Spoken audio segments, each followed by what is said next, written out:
Hi, it's Will from stormthecastle.com, and here on YouTube you know me as Epic Fantasy, and this is my latest tutorial. This is a two-part tutorial. In the first part, we build the Flying Fortress plastic model.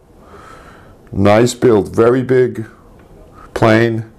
Isn't that kind of cool? A lot of moving parts, a lot of glass on this thing, you know. Fun build. I really was really happy with how it came out. And in part two, we do the diorama. That'll be the next video. These figures come with the plane. And also as a bonus, we're going to look at perfect plastic putty. This is putty that a model is used in plastic to repair cracks and to touch up seams and stuff like that. So you can touch up seams and things like that. And we take a look at how that works and how well it works. Thanks for watching my videos. If you're a subscriber, thanks for subscribing. If not, hit that button. Leave me a comment. Give me a thumbs up. Check out my Patreon page. I'm somewhere close to 900 videos now. Thank you. Let's do the intro, and then let's do how to make the Flying Fortress model. Thank you. Dioramas, origami, catapults, and treasure stays, telescopes, terrariums, bonsai trees, and paper games, swords and shields, and real blacksmithing, model boxes, animation. I teach the art of real creation. StormTheCastle.com. Let's make something. Okay, so here's the box. I bought it on Amazon. It's the B-17G Flying Fortress by Revell. It's 1/48 scale, and coincidentally, it has 148 parts. It's a big model. Let's take a look inside. Oh, and the perfect plastic putty is what I'm going to use to show you how that works. It's really quite simple, and it works nice. We're going to do that a little later in the video.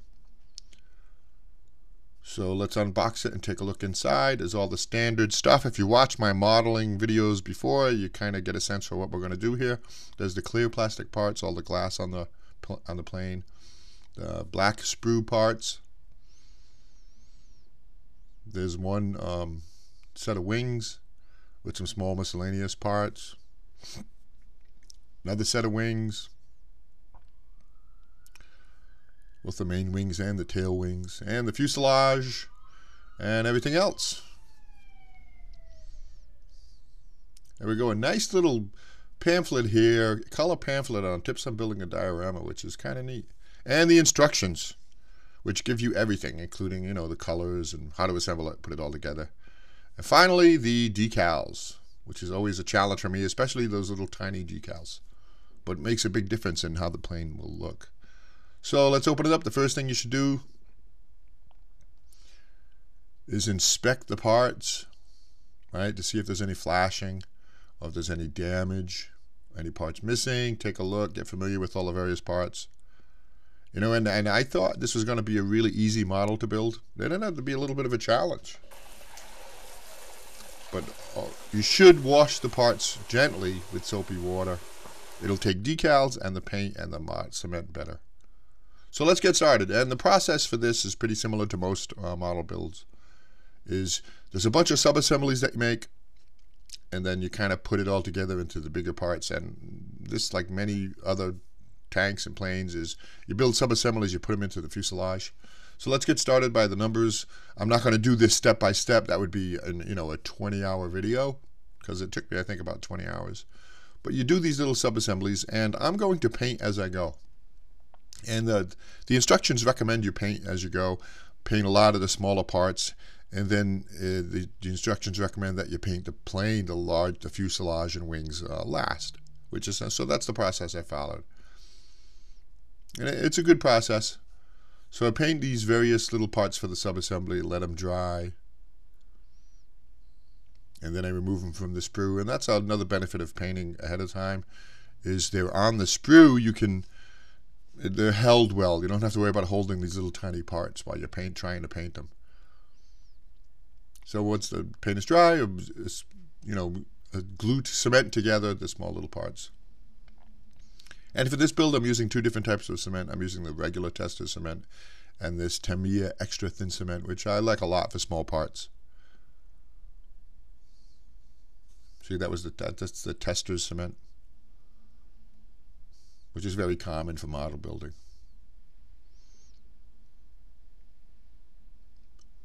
But that's it. So this is one sub-assembly, and I'm going to show you a little bit about another sub-assembly for like the cockpit section inside the fuselage.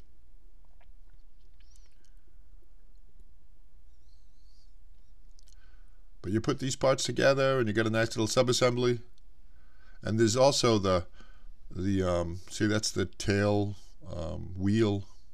There's other wheel assemblies too. But look, I really love these bulkheads inside the aircraft. Really a lot of fun with some real detail painting if you wanted to do it. Although you can't see them really well, you have to look inside the windows on the aircraft to get a really good look at them. They should make this plane so like half of it comes off so you can look at all the wonderful detail inside the plane. But and there's even decals on these bulkheads. But you know, a lot of these models, they really love the detailed decal work with all these little tiny decals. They really try to get it right according to how the, you know, particularly military craft were actually painted. So that's it. So I applied those decals to the various bulkheads inside. The little fire extinguisher kills me. Yeah, different containers, and they even tell you the fire extinguisher is red. Those hoses on the left are silver.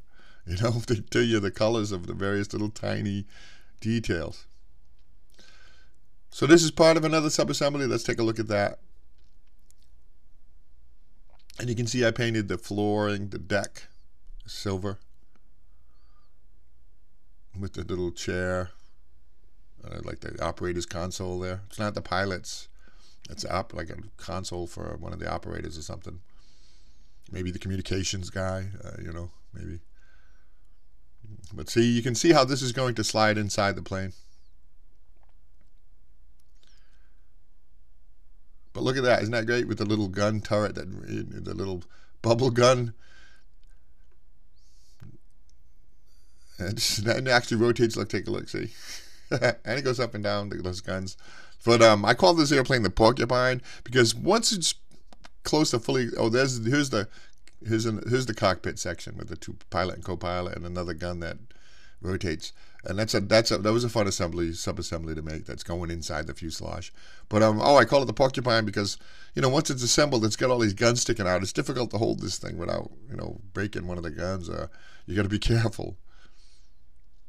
There's, I don't know how many, 12 or 18 of them sticking out various parts of the plane. But that was one of the famous things about the Flying Fortress, was all those guns. So there we go. So now we've got the internal parts all assembled. We're going to start to work on the fuselage. And the interior of the fuselage has some parts some things that need doing, some parts that need to be put in, and some painting to be done.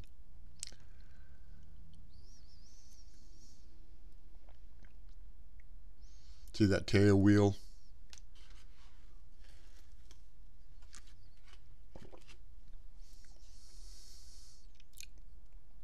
But I was almost tempted to leave the plane half assembled because I really liked how it looked with all the stuff placed inside. So I painted the inside according to the directions. Although I think it wanted aluminum, like, but I didn't have any aluminum paint, so I just went with silver. I like it. We'll see the various things, another fire extinguisher. And then you place those sub-assemblies into the fuselage.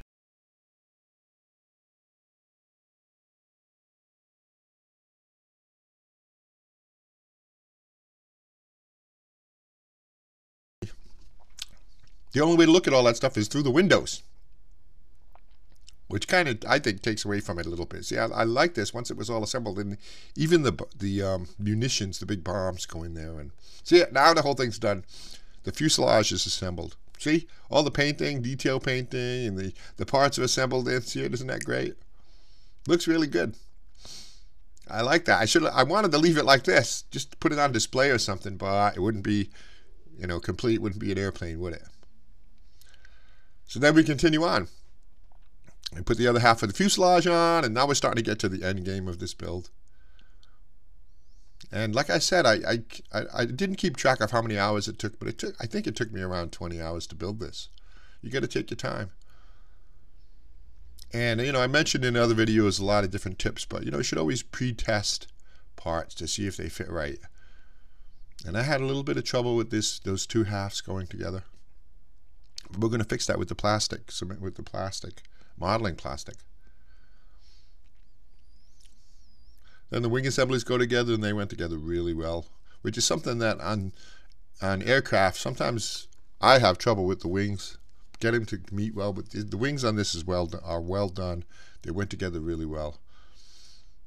And then they snap into the fuselage, the main wings. And you're supposed to glue them. I didn't glue them. They snapped in pretty tight. So I wasn't really worried about them. But look at that. Nice snug fit. Yeah, like I'm saying, that's a big model. See how big that is? It's like almost 2 feet. Okay, so now that all of that is done and all of that is dry, we can start. Now we start putting all the various parts on the exterior of the aircraft. You know, the glass and all the different, you know, little things. There's a gun there and another gun. Right, the Porcupine has another gun. There's guns on top, gun in the front, guns in the back, guns underneath. There we go, the glass. Oh, and they make a special cement for the clear plastic glass, I guess you could call it. I should get some of that and give that a try, see how that is, because I often will get fingerprints on the glass just from handling them in the cement and whatnot, which takes away from the look. But see, there's another gun, guns on the side. Did I say that? Now the engines are a lot of fun and some nice detail work. And a small sub-assembly unto themselves with the engines, the cowls, and the propellers.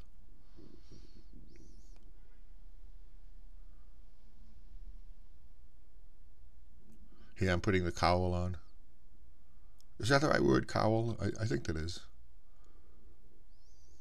There we go. Now the tail wings.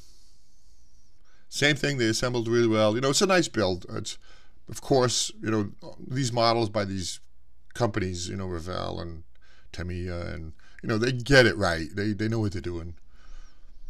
You know, they have it all figured out for a long, long time now. So the model is understandable to build and a nice process and enjoyable. It's a hobby. It's supposed to be fun, right? Oh, and I don't know if I said it, but this model comes with a munitions cart. What would you call it? A munitions trailer that you can put the bombs, the munitions, inside the aircraft, or you can put them here on the cart. So now let's take a look at the perfect plastic putty. And the first time I've ever used it, so I'm no expert at it. But see the crack in the top of that fuselage there? Because if I had a little bit of trouble putting it together well, I'm going to fix that with the putty. Really, really simple. You don't have to mix anything. You just dispense it where you want to put it, right? And spread it around with a spatula. And I recommend, I get these spatulas for oil paints, but I recommend, I don't know, making a spatula, really, really small one, you know, so you can really get detail work. Wipe off the excess. Do multiple, put multiple coats on, and then once it dries, you can sand it smooth. And it works good. And then let's paint it so we can just get a look at how well it works. But now that crack, which was more than a crack, it was like a crevice, was pretty noticeable, and now it's gone.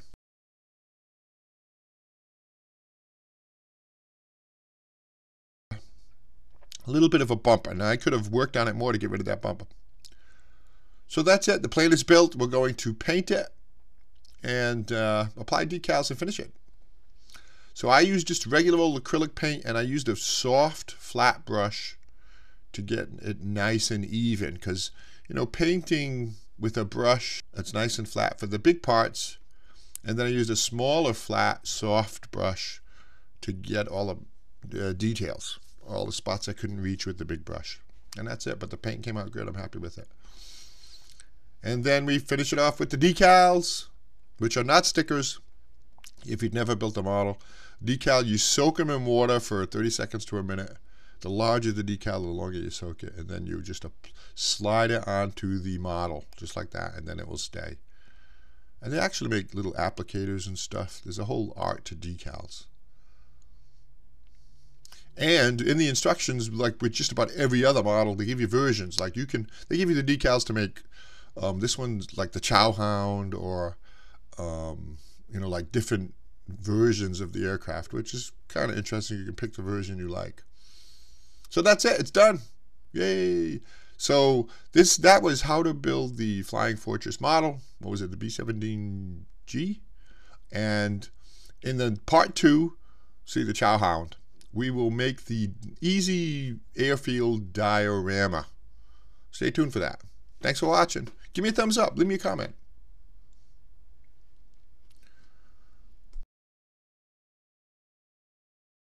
Thanks for watching that video. I hope you enjoyed it. If you're a subscriber, thanks for subscribing to my channel. If you're not a subscriber, hit that button. I always have lots of fun and interesting and very creative projects. I do 2 new ones every week. As an example, here's a couple more videos you might want to watch.